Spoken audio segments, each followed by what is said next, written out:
وَإِذِ ابْتَلَىٰ إِبْرَاهِيمَ رَبُّهُ بِكَلِمَاتٍ فَأَتَمَّهُنَّ۔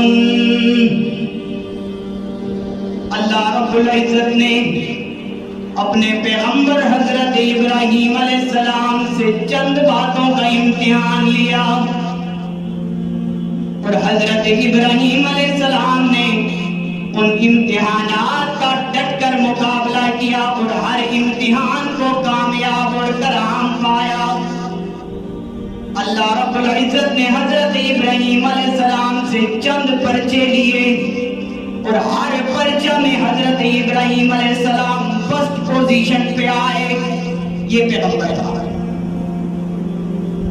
حضرت ابراہیم علیہ السلام کی ساری زندگی کمرہ امتحان میں گزری، ساری زندگی کمرہ امتحان میں گزری۔ ابراہیم علیہ السلام نے اللہ رب العزت سے التجا کی، رب ذوالجلال میں ہر چیز کو چھوڑ سکتا ہوں لیکن آپ کے امتحان کو پیچھے نہیں ڈال سکتا۔ ہر امتحان کو کامیاب بنانا میرا کام ہے، ہر امتحان کا ڈٹ کر مقابلہ کرنا ابراہیم کا کام ہے۔